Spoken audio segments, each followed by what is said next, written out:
Titan and Titan XD. And again, that's to improve the comfort and the restful seating position. Truck guys drive a lot of miles in a day.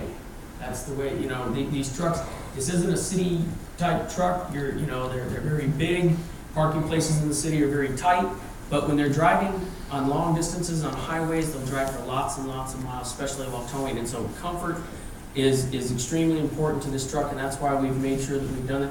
You'll see here the Platinum Reserve interior. You'll see that on many of the trucks today. You see the quilted seats. Again, the concept for that came from a comfortable hunting jacket that you can wear for long days for inclement weather and have a warm, comfortable feel to it. That's what we wanted to convey with our seats. Durability, reliability, and quality. I talked about this being paramount for the program, and all the engineers were focused on this. We talked about, and I'll quickly go over this one. We talked about the chassis. There's two different chassis that we pulled together, larger components.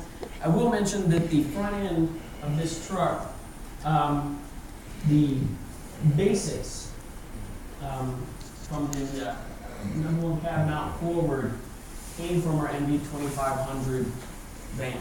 I don't know how many of you are familiar with that van, but we have a strong record of quality and reliability with our MV2500 van. In fact, there's a video that we have on our site. It's also on YouTube about a customer here in Arizona who put over 500,000 miles in just over a year on an MV2500 van. His job is he's a courier between the mines in Superior to right here in Scottsdale. Now, Superior is probably 60 miles to the southeast of where we're at right now. But he delivers core samples, or ore samples, to be studied to see the copper content of the ore that they're mining. He runs 24/7, 7 days a week, going back and forth, bringing ore samples, going back and forth. And he's not just driving freeway, he's driving to a mine on dirt, dusty roads, similar to some of the roads you're going to see tomorrow or today during your drive. At the end of that period, 500,000 miles, he had changed brakes and an alternator, tires, and every day, the only other maintenance he did on the vehicle was changing the oil once a week on the truck. At the end of this, he had many trucks in his fleet. At the end of this test, he sold all his trucks and bought all of the MVs after that, 2,500. So the testament to that is that this front end has already been through a lot of durability miles and already been well tested. Throughout the rest of the chassis, also you're going to see a much bigger frame than what we've had on other Titans, and the springs and axles are also much larger because, frankly, we're changing the truck to tow 12,300 miles. I talked about that, 12,300 pounds. To us, that's not a final drive change. There are half-ton trucks that can do that, and that's fine. But when we looked at towing 12,300 pounds, it's not about stand-start acceleration for the truck. It's about handling comfortably and braking that kind of load. And when you're driving this, the trailers today down the grade, think about that and how comfortable you feel and how stable you feel with this truck. And that's the reason that we didn't just, let's just change the final drive, but we changed the entire frame and chassis to sustain that kind of load.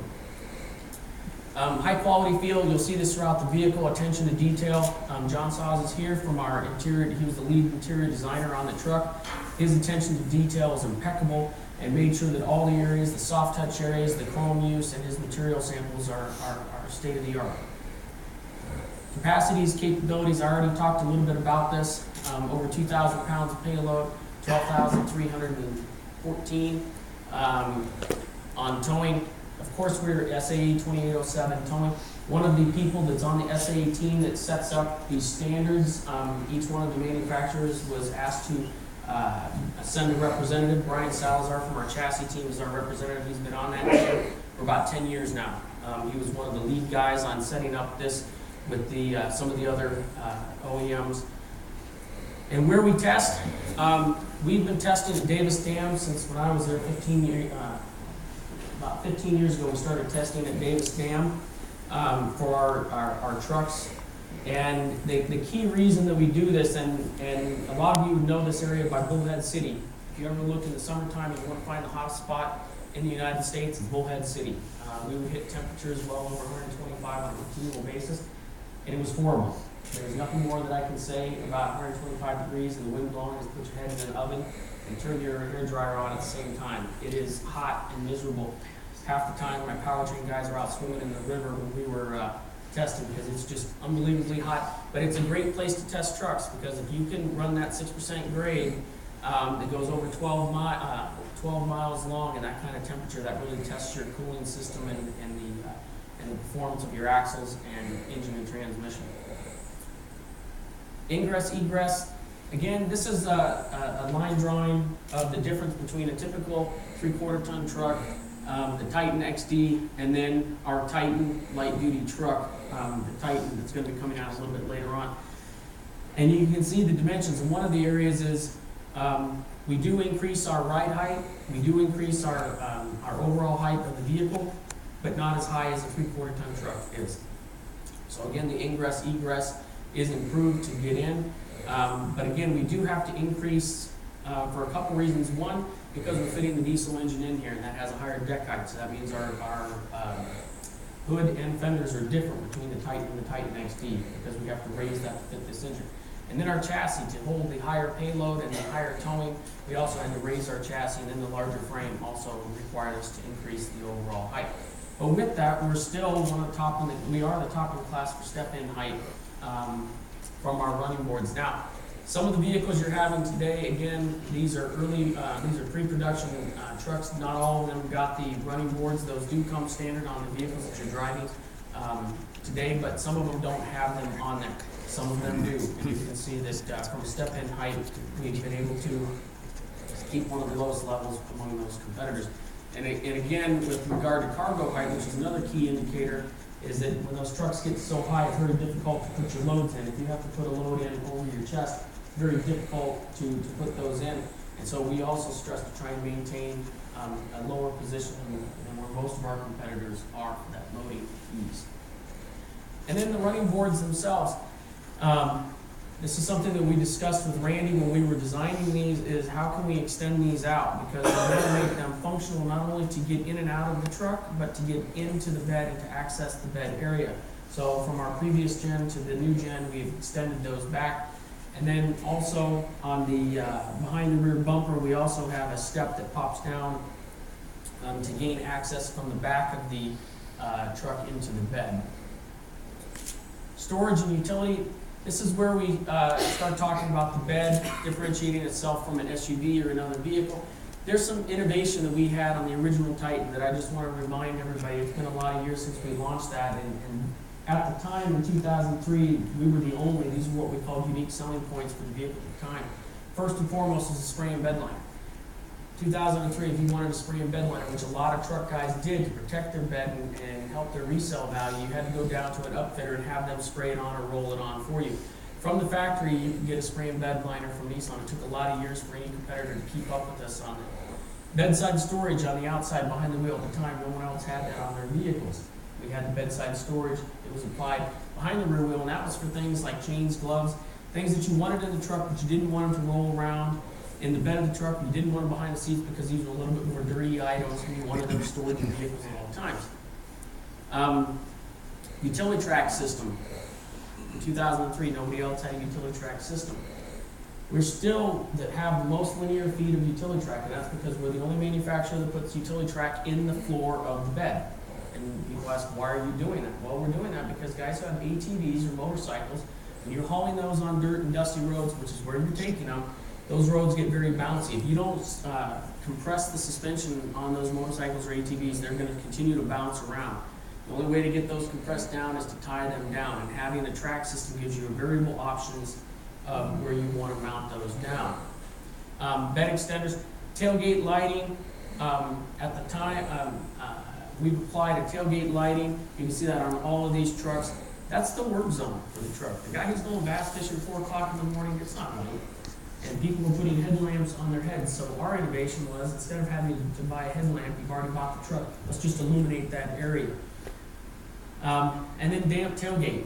The damp tailgate also came from customers telling us that when they had their hands full, they came up to their truck, and by the time they released their truck, it would slam down, and they always thought they were going to break their truck, and then they had to slide everything in.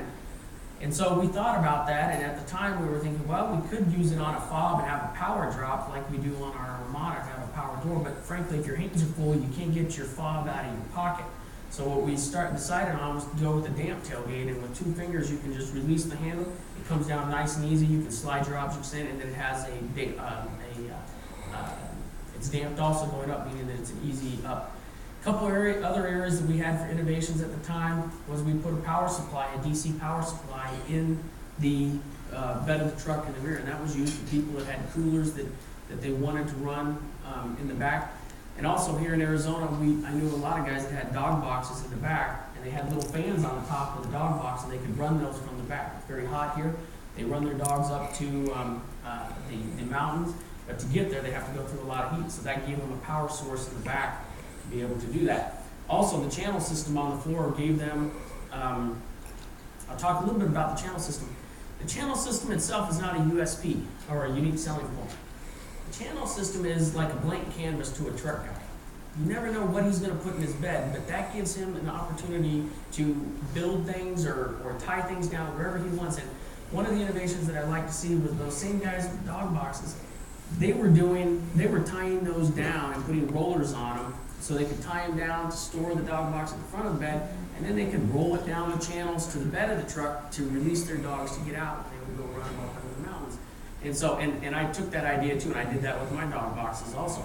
These are the kind of items. Some guys would put tanks in the back, some people would put toolboxes in. So the channel system itself is not the unique selling point. It's what the customer wants to do. We give him that opportunity to build the truck the way he wants. And that's what a lot of truck guys like to do. Now, what have we done for the new truck? Well, one thing is we increased our lighting in the bed, and this came from the guys up in Minneapolis and in the Pacific Northwest. They're saying, you know what? I put a topper on my truck. It rains here a lot, it snows here a lot. I put a topper on top of the truck. Therefore, the center high mount lamp, or what we call the chisel lamp, doesn't cover the bed. So now we've added the under rail lighting so that if you do put a topper on, you have lighting inside your bed still. We've moved from the bedside storage to an in-bed storage system. And this truck, after the presentation, we can look inside this truck. We'll get Brent to jump in there and we can show you how this works. But the in-bed storage system is removable. And there's a couple things about it. It saddles over the wheel wells. The doors open up on it. I think I have a picture of it right here. It fits in there. You can open it up, you can use it as a cooler, you can use it as a storage for those items that you don't want to have inside the cab of the truck, but you also don't want them sliding around in the bed of the truck. But these are different than what some of our competitors have done, where they've actually built them into the bed. And we studied that. We actually have a couple of patents for in-bed storage systems that are built into the bed themselves. But we decided not to go that way for a couple of reasons. One, once you do that, you've now reduced the capacity inside the bed of your truck. By having them removable, if you're buying 6 yards of mulch, you can still put that inside your truck just by removing these. There's 4 bolts to remove each side. They weigh about 20 pounds. You can take these in and out. They come in very easily. The other was, if you build them into the bed and you have them open from the top of the bed, those guys in Minneapolis and the Pacific Northwest can't put the topper on anymore. Because once you put the topper on, the doors don't open anymore. With this one, they open to the inside. You can slide your topper open, reach inside, and get access to them. The other is that it's inside the bed. So that means that basically people don't know that you have it. If it's cut out inside of the bed, people know you have something there, and you probably have something inside it. When you have it inside the bed, the tailgate's up, people don't know that you have that in there. So these were key reasons why we wanted to go with this design for the in-bed storage system. The other item that we added was the gooseneck hitch that sits in the middle, and you can see the 3 points in there. We also have it in this vehicle that we can show a little bit later on. Other storage areas that we have is the underseat storage. So when the seats flip up, we have storage inside here. These are for more items that you want to have in your truck, but you don't want them rolling around. That system also will, and I'll show you that on a couple of these, that system, that lid is lockable on both sides. It's a 60/40. And then when the lid's down, you can also flip it out and it makes a flat floor system, so that if you happen to be out on Black Friday and want to buy a 50-inch big screen TV and you want to slide it in there, that'll also fit inside the truck with that. From an interior, I'll touch on a few things, but basically John Soz is here and he can walk you through in in complete detail the interior and what he came up with for his inspiration, but I will touch on a couple things. First and foremost was the column shifter. This was a big deal. We moved from the shifter, the gated shifter that we had on the original Titan. We were actually the first truck to come out with a gated shifter in 2003. We did that on purpose because we wanted to be able to give the towing guy the ability to no-look shift into fourth gear or fifth gear or down to third, or a guy who's off-roading to be able to shift into first without looking down and seeing what gear he's in. At the time, people with shifters on the console would miss-shift, meaning they would slide all the way down into first and not hit the gear they wanted. But from the focus groups, customers are like, yeah, it's kind of cool, but man, I sure give up a lot of space for utility in the center console. And we heard this time and time again about wanting to have that area in the center console for either drinks or the fast food bags when you grab them from the drive-through. It's just premium location for utility. And so we made the decision to move back to a column shifter, which we had on our bench seats. But we made an improved shifter device that's on there to go through the transmission shifting. And what that allowed us to do is to increase the size of our center console to be the largest and highest utility in the segment. Rockford Fosgate, I'll talk a little bit about that. We launched in 2003. We were the first to have a true premium audio system in a pickup truck, and Rockford Fosgate did that. And they're actually a local Phoenix, actually out of Tempe, Arizona, company. And when you listen to if you get a chance to listen to the audio in these trucks, we've made huge improvements over the years with Rockford. and this one is also that way. And the way that we have concepted the tuning of this is to take the bass level to a point that most truck drivers would say that's about the limit that I would want to go.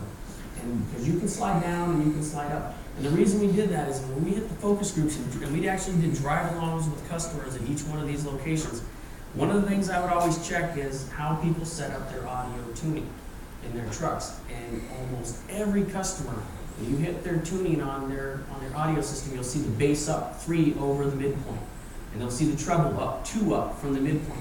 And it was just constantly, we're taking notes on this, and everybody's taking up their bass, taking up their bass, taking up their bass. So when we set up our truck, we set the midpoint to be at that level that people were setting theirs at. If you want more, of course you can go up more. If you want to go down, of course you can go down. But if you set it too low, you can't get up high enough. And so that's one of the things that we made sure. And Rockford puts out a phenomenal sound for the trucks. Now, of course, you'll get to see the rest of a lot of these other items. We're at PowerPoints and whatnot. We do have Denise here, who's our connected service director, senior manager. She is here to talk. Yeah. Our director is here. He is, and Dan Teeter's here too. The director is back here also. They will be at the lunch spot to talk to you today and go through this with you, all of the apps and things that we have on the Nissan connected services. So please take the time to talk with them. And then of course we have our AC and heated seats and steering wheels and everything else that comes on the vehicles. I'll go through a few more of these driving aids before we finish up, and one is a round view monitor. This is something that's a Nissan innovation. We launched first in the industry with our Murano quite a few years ago. Now we're bringing straight into the Titan. One thing that I would like you to do while you're driving on the off-road course, and I think Scott Cole is out there with you, will bring this up to you. But while you're driving at slow speed, you see the camera button here on the middle left side of the screen. While you're driving off-road at slow speed, you can hit that camera button, and if you hit it twice, you're going to see your right-hand wheel. And I don't think we're showing it, but on the right-hand screen, you're going to see your right-hand wheel. It's kind of nice to see when you're driving off-road, because this isn't kind of a wimpy off-road. This is a serious hill climb. You're going to go with a lot of ruts, a lot of big boulders and cactus that you have to drive around. And having that camera to be able to see your right-hand wheel is very important. You can see your left-hand wheel just looking out the window. But with these bigger trucks, seeing your right-hand wheel is something a little more difficult. So we've added that camera button. You can hit that while driving forward, be able to see your right-hand wheel. Now we get into the configurations. I talked about how we moved from over 50% of the segment to over 85% of the segment.